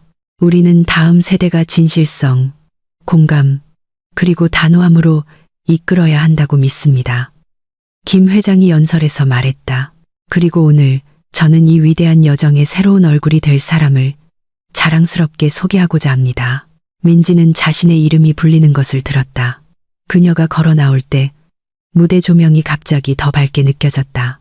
환호와 박수갈채가 그녀를 맞이하며 울려 퍼졌다. 그녀가 입은 상아색의 심플한 드레스는 과하지 않으면서도 우아한 느낌을 더했다. 그녀의 새로운 성격, 차분하고 목표지향적이며 자신감 있는 모습을 반영했다. 그녀는 연단에 섰다. 마이크가 자동으로 높이를 조절했다. 민지는 두려움 없이 행사장을 둘러본 후 말하기 시작했다. 이 자리에 참석해 주신 모든 분께 감사드립니다. 그녀가 말했다.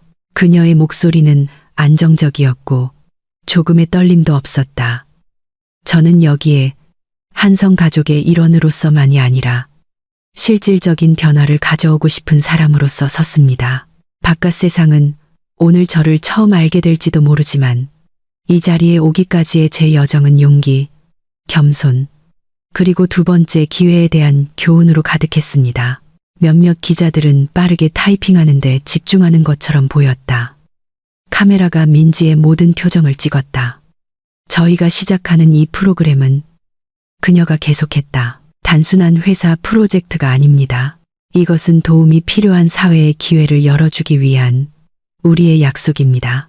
저는 제공되는 모든 도움이 웅장하게 느껴질 뿐만 아니라 정말로 필요한 곳에 닿도록 하고 싶습니다. 민지는 잠시 멈춰 참석자들이 그녀의 말을 소화할 시간을 주었다. 그리고 인생이 편들어주지 않을 때 버티는 것이 얼마나 힘든지 느껴본 사람으로서 그녀는 부드럽지만 단호한 어조로 계속했다. 저는 어려움을 겪고 있는 사람들을 위한 해결책의 일부가 되고 싶습니다.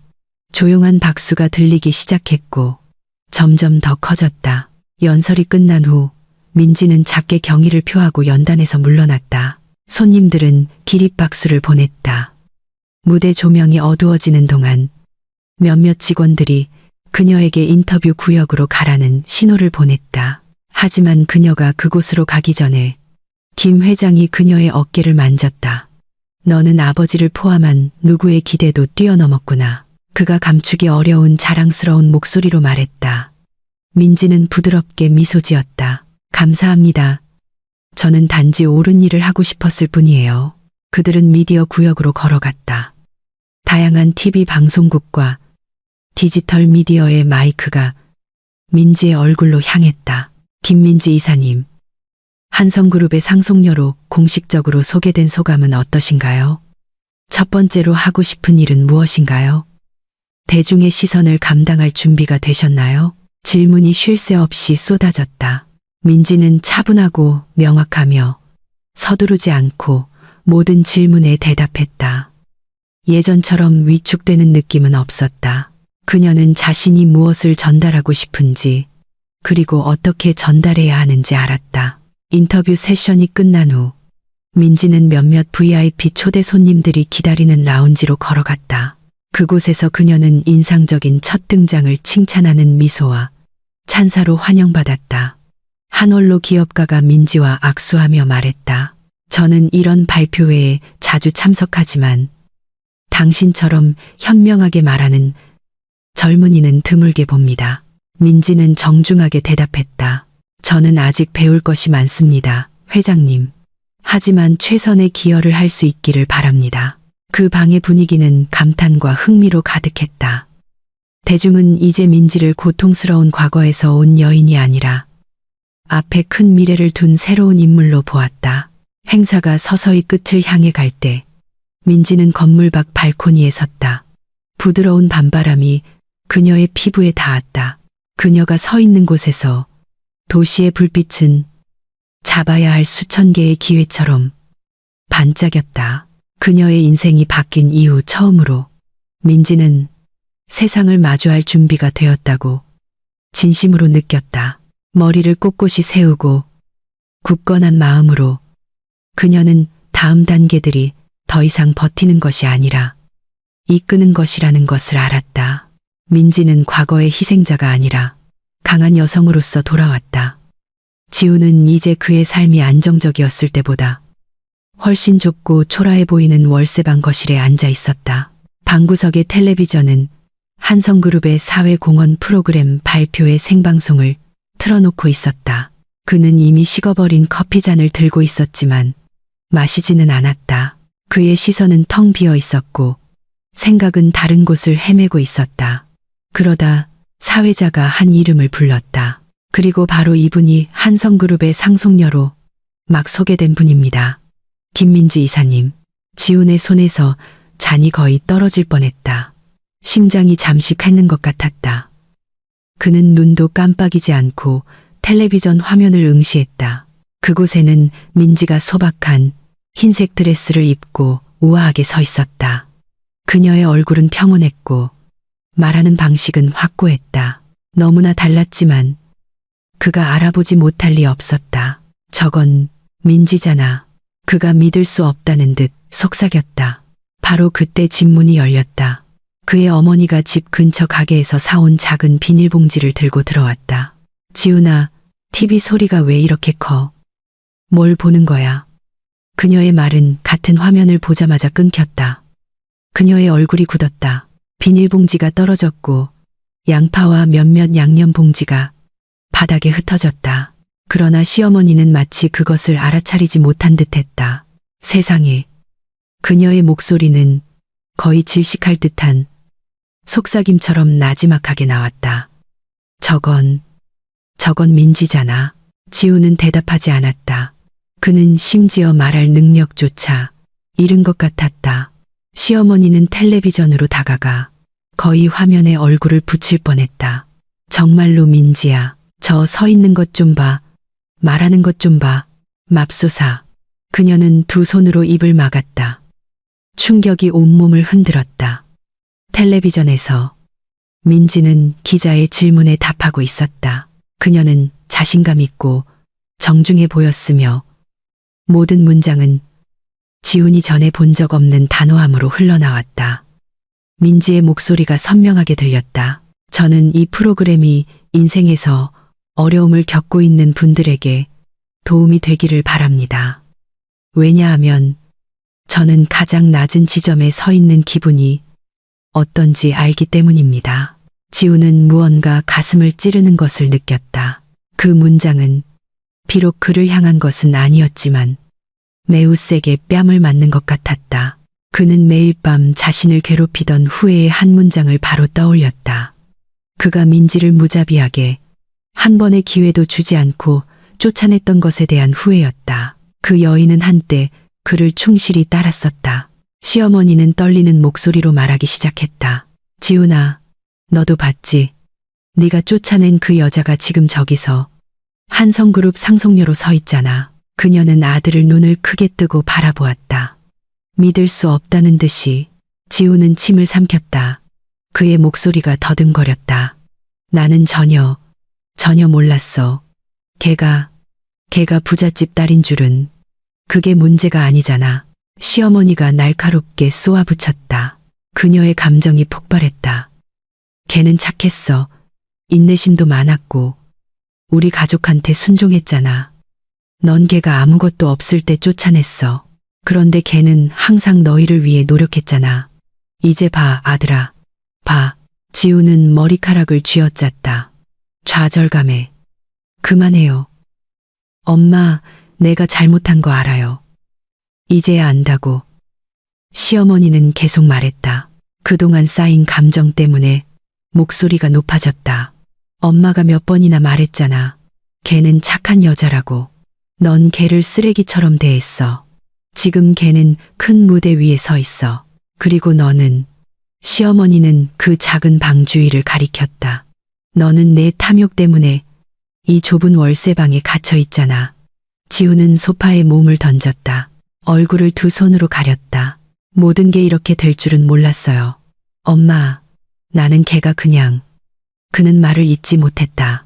그 말들은 오히려 가슴에 고통을 더할 뿐이었다. 시어머니는 다시 텔레비전으로 돌아섰다. 그녀의 늙은 눈은 놀라움뿐만 아니라 죄책감 때문에 눈물이 글썽였다. 엄마도 걔한테 못되게 굴었어. 엄마도 같이 화내고 걔를 얕봤어. 맙소사, 아들아.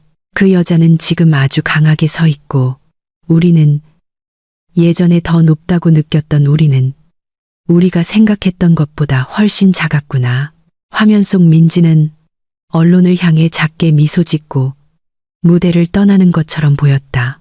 조명이 그녀의 평온하고 성숙하며 위험 있는 얼굴을 비췄다. 지우는 가슴이 답답해하며 그것을 바라보았다.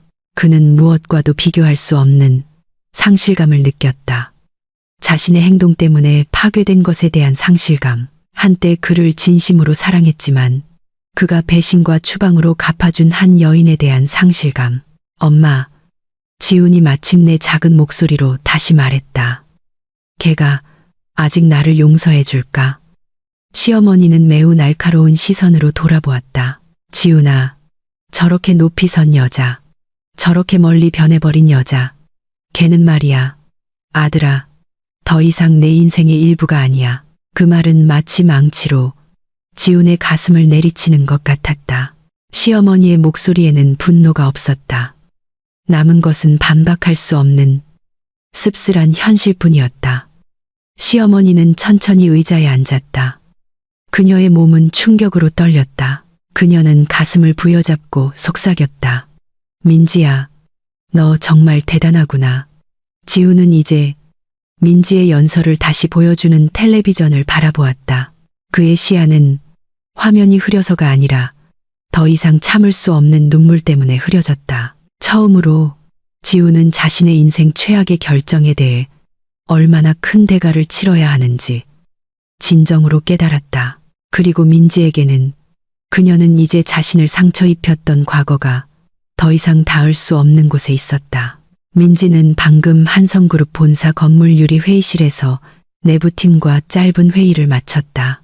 모두가 나간 후 그녀는 13층 발코니 테라스에서 잠시 휴식을 취하며 느린 오후 바람을 즐겼다. 그녀의 내면은 안정적이고 평온하며 굳건했다. 예전의 자신과는 전혀 달랐다. 박 비서의 보고를 통해 들었던 지훈의 상황에 대한 한 문장이 잠시 스쳐 지나갔다. 그의 삶은 급격히 추락했다. 그러나 민지는 과거가 자신의 발걸음을 더 이상 방해하게 하고 싶지 않았다. 그녀는 유리 난간에 기대어 도시 풍경을 즐겼다. 뒤에서 누군가의 발소리가 들렸을 때 그녀는 서류를 전달하려는 직원이라고 생각했다. 그러다 매우 익숙한 굵은 목소리가 공기를 갈랐다. 민지야. 그녀의 피가 잠시 뱉는 듯 했다. 민지는 눈을 감았다가 천천히 돌아섰다. 그리고 그곳에는 지친 얼굴, 예전처럼 단정하지 않은 옷차림, 그리고 그녀가 아는 누구보다도 후회로 가득 찬 시선을 한 남자가 서 있었다. 지훈 씨. 민지는 오랫동안 그를 바라보았다. 말없이 평온하게. 그 침묵은 지훈을 더욱 초조하게 만드는 것 같았다. 그는 고개를 숙이고 긴 숨을 쉬려고 애썼다. 손은 마치 이곳에 오기까지 힘든 여정을 한 것처럼 떨렸다. 미안해. 약속 없이 와서. 그가 나지막이 말했다. 목소리가 갈라지지 않도록 애쓰면서 밑에 경비원이 처음에는 안 들여보내주려고 했는데 내가 빌었어. 그는 침을 삼켰다. 잠깐만 얘기하고 싶어서. 제발. 민지는 감정적인 반응을 보이지 않았다. 그녀는 마치 청중을 요청하는 낯선 사람을 보는 지도자처럼 그를 바라보았다. 이미 여기 서 있잖아. 말해. 지우는 잠시 두 눈을 감았다가 말하기 시작했다. 그때 일어난 모든 일이 잘못됐다는 걸 깨달았어. 아주 잘못됐어. 그의 숨이 가빴다. 내가 널 쫓아냈고 창피를 줬고 어머니가 널 무시하게 내버려뒀어. 그리고 지금 나는 그 모든 걸 감당해야 해. 직업도 잃고 집도 잃고. 그리고 그는 침묵했다. 목소리가 메었다. 너도 잃었어. 민지는 턱을 살짝 들었다. 상실은 누군가의 선택에 따른 결과의 일부일 뿐이야. 지우는 침묵했다. 그는 다시 고개를 숙이고 망설이는 움직임에도 불구하고 몇 걸음 다가왔다. 민지야, 제발 내 말 좀 들어줘. 후회해. 매일 밤 너를 나쁘게 대한 것 때문에 바보가 된 것 같아. 그리고 텔레비전에서 널 봤을 때 그는 좌절하며 얼굴을 쓸었다. 나는 네가 내가 상상했던 것보다 훨씬 강하다는 걸 깨달았어. 민지는 여전히 조용했다. 지훈이 계속 말하도록 내버려 두었다. 네가 돌아오라고 하는 거 아니야. 그가 쉬어버린 목소리로 계속했다. 네가 이제 내가 닿을 수 없는 곳에 서 있다는 거 알아. 나는 그냥 내가 정말로 후회한다는 걸 네가 알았으면 해서. 정말로. 다시 침묵이 공기를 채웠다. 민지는 전 남편을 바라보며 예전에 너무나 잘 알았던 얼굴의 모든 디테일을 관찰했다. 그녀가 사랑했고 싸웠고 변호했던 그 남자는 이제 연약하게 서서 바꿀 수 없는 모든 것에 대해 사과를 구하고 있었다. 길게 느껴지는 몇 초 후 민지는 마침내 입을 열었다. 지훈 씨.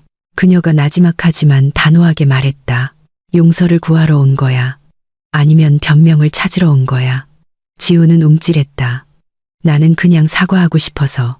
그럼 왜 내 인생이 망가졌다고 설명해야 하지? 민지가 목소리를 높이지 않고 물었다. 마치 내 고통이 내가 널 용서해야 할 이유인 것처럼. 지훈은 침묵했다.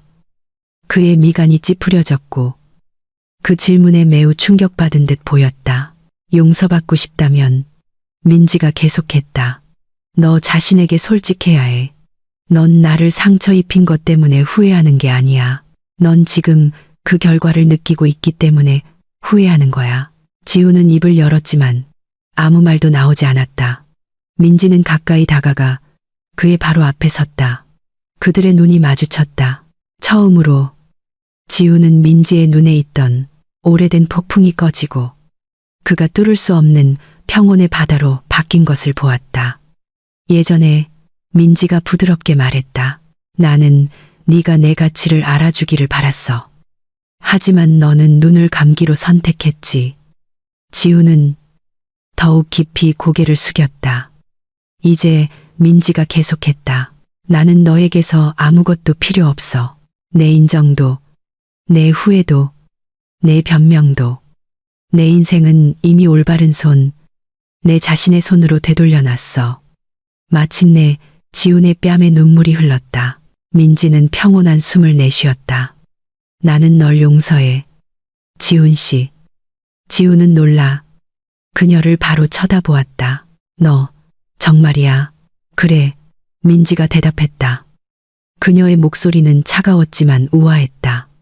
나는 널 용서해. 널 위해서가 아니라 내 자신을 위해서. 내 인생이 더 이상 오래된 상처에 얽매이지 않도록. 지우는 울음을 참으며 얼굴을 가렸다. 그러나 민지는 아직 끝나지 않았다. 하지만 오늘 이후로 그녀가 덧붙였다. 너와 내 과거는 더 이상 내 인생에 자리가 없어. 지우는 침묵했다. 아무 말도 할 수 없었다. 가.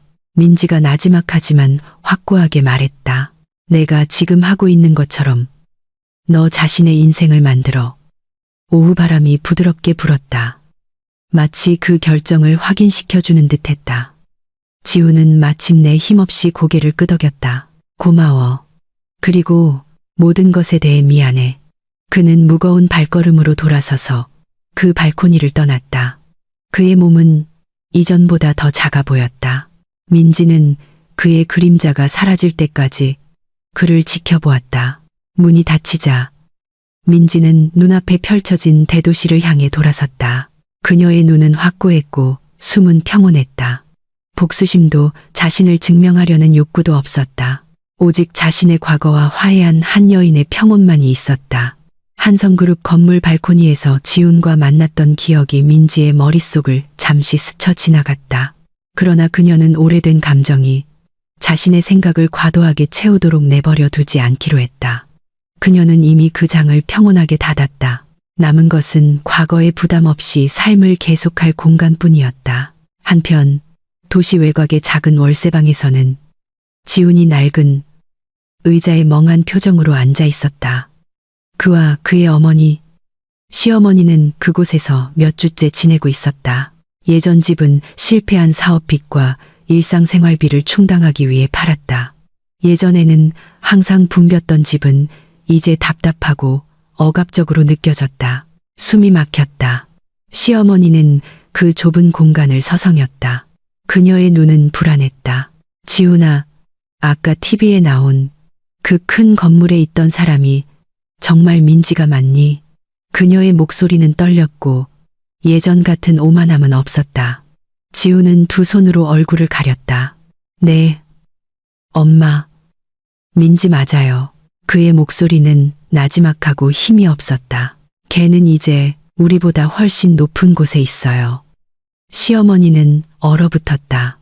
그녀의 얼굴에는 미묘하지만 분명한 두려움이 서렸다.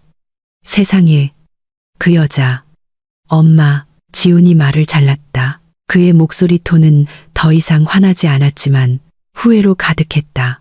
그 여자라고 부르지 마세요. 예전에 우리가 잘못했고 우리가 걔를 내쫓았잖아요. 시어머니는 입술을 깨물었다. 평생 처음으로 그녀는 자신을 변호할 이유가 없었다. 현실의 무게가 그녀의 가슴을 짓눌렀다. 하지만 엄마는 그냥 널 위해 최선을 다하고 싶었을 뿐이야, 지훈아. 민지를 괴롭히면서요. 지훈은 어머니를 바라보았다. 그의 눈에는 오래된 상처가 있었다. 그날 밤에 걔를 쫓아내면서요. 걔가 돈도 물건도 가족도 없이 집을 나가야 하는데도 신경 쓰지 않으면서요. 시어머니는 침묵했다. 예전에 그녀는 항상 자신이 옳다고 느꼈다. 이제 그녀의 모든 이유는 민지가 더 이상 그녀가 마음대로 무시할 수 있는 가난한 며느리가 아니라 그녀가 감히 만질 수 없는 정상에 선 강한 여성이라는 현실 앞에서 무너졌다. 만약 엄마가 걔를 다시 만날 수 있다면 시어머니의 목소리가 낮아졌다. 엄마는 사과할 거야. 지우는 고개를 숙였다. 저는 이미 사과했어요. 민지는 저를 용서했어요.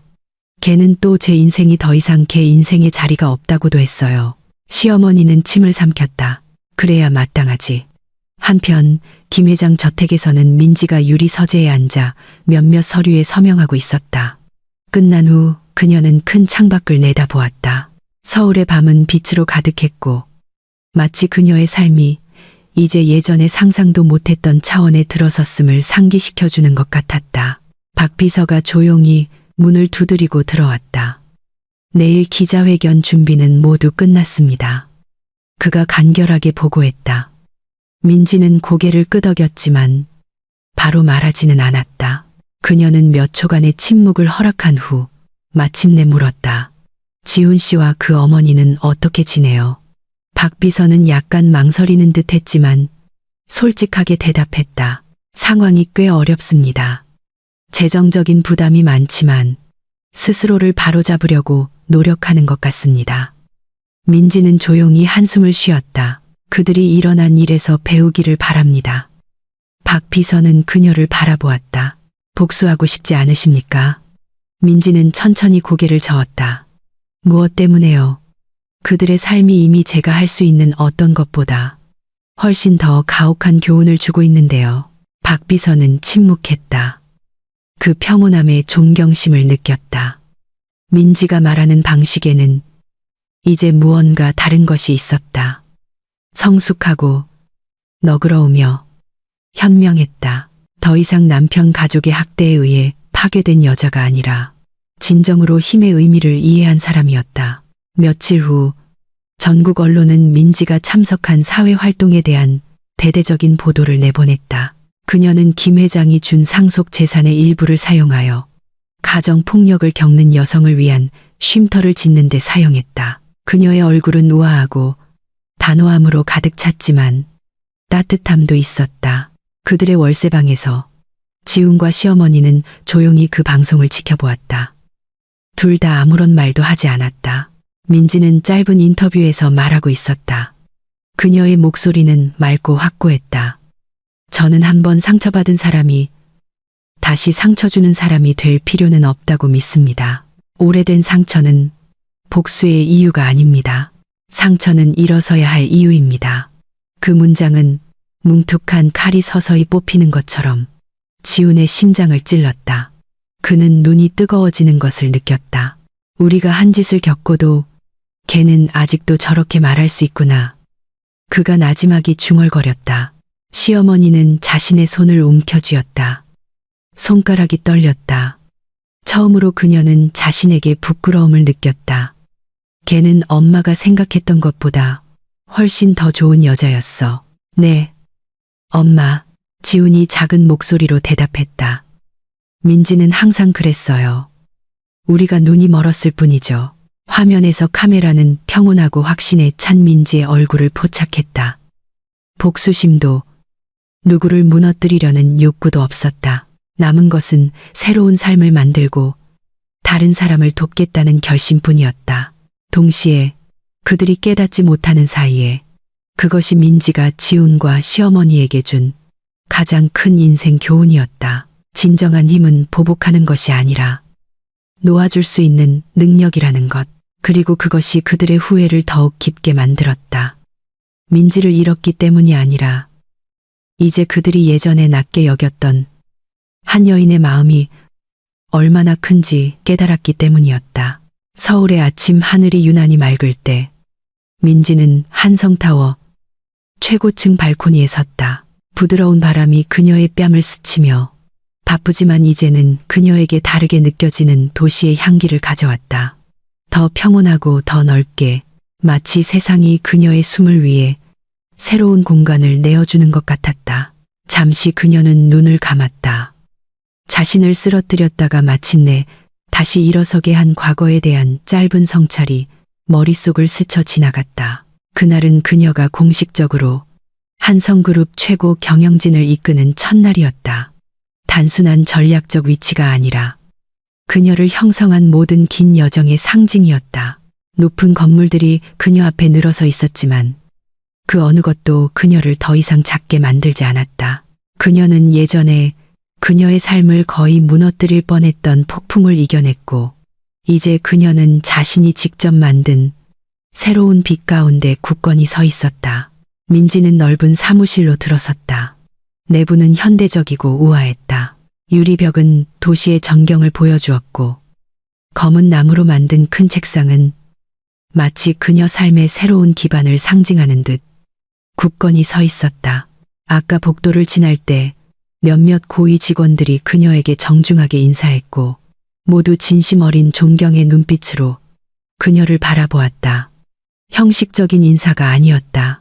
의심도 숨겨진 비웃음도 없었다. 오직 민지가 이끌 자격이 있는 인물이 되었다는 인정뿐이었다. 그녀는 책상 위에 일정을 열었다. 오늘은 전략회의, 구조조정 발표, 그리고 지점 대표들과의 만남으로 가득했다. 그러나 그 어느 것도 그녀를 두렵게 하지 않았다. 오히려 오랫동안 잠재되어 있던 자신의 버전을 다시 찾은 것처럼 열정적이었다. 문에서 노크 소리가 들렸다. 이사님, 주요 부서팀이 모였습니다. 그녀의 비서가 말했다. 민지는 천천히 고개를 끄덕였다. 그녀의 미소는 따뜻했지만 눈빛은 단호하고 자신감이 있었다. 좋아요. 시작합시다. 한성그룹의 주 회의실은 가득 차 보였지만 분위기는 조용하고 집중되어 있었다. 수십 명의 임원들이 회사 변혁 계획을 보여주는 큰 화면을 향해 앉아 있었다.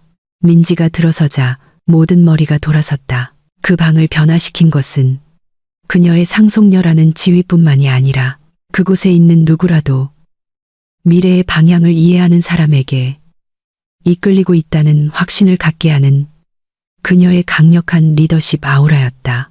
그녀는 안정적인 목소리 톤으로 발표를 시작했다.